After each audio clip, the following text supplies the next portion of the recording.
Good day, I'm Andrea Chisholm and this is your JIS News for Thursday, July 9. Government is making a significant investment to reduce losses at the National Water Commission due to water that is either wasted or stolen. A $4.9 billion contract was signed on Wednesday with Israeli-based non-revenue water reduction specialist MIA. It should significantly reduce the non-revenue water in Kingston and St. Andrew. Under this 5-year project supported by the Inter-American Development Bank, and I want to pause to thank the IDB, MIA will implement strategies and action to enable the NWC to improve its performance and maximize the collection of income for water it produces. Currently, 108 million liters, or more than half the water produced daily in the corporate area, does not generate revenue for the NWC. The Commission is expected to save or earn about $29.2 billion over the 5 years of the project. Water Minister Robert Pickersgill says the initiative takes on added importance when one considers the need to retain supplies for and during prolonged droughts and dry spells that are made worse by climate change. The contract that we are signing today and the project to follow is as much about climate change adaptation and Jamaica's sustainable development as it is about the operations of the NWC. The Ministry of Health is taking steps to ensure continued water supply at health facilities as the country continues to experience drought conditions.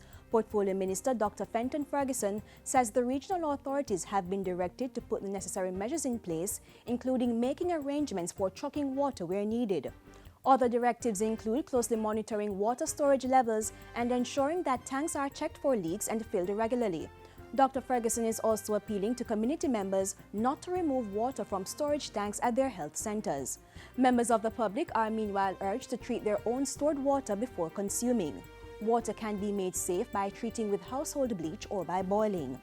And as part of government's response to the ongoing drought, the Jamaica Fire Brigade will be intensifying its public education campaign to discourage practices that can cause bushfires. Local Government State Minister Colin Fagan says a special emphasis will be placed on the parishes of Kingston, St. Andrew, St. Thomas, Clarendon, Manchester and St. Elizabeth, which historically experienced the most bushfires. In the meantime, he's appealing to Jamaicans to stop the practice of slash and burn as well as the burning of garbage.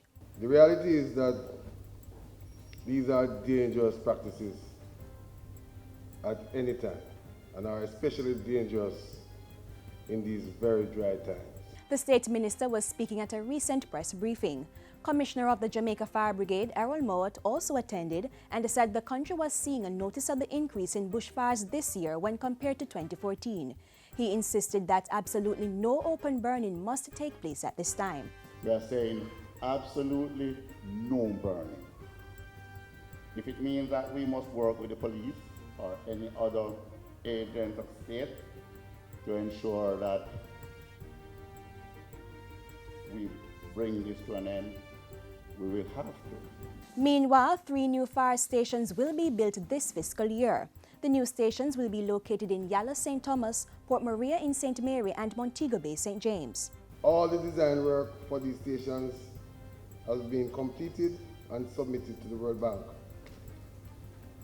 It is also intended that a major renovation project will take place at the Spanish Town Fire Station, in which a significant portion of the labor and workmanship will be provided by the firefighters themselves. The Fire Brigade will also be repairing 280 fire hydrants and installing 75 new ones across all parishes. 2 firefighting units, 2 water tankers, 2 ambulances and 1 fireboat are also being bought.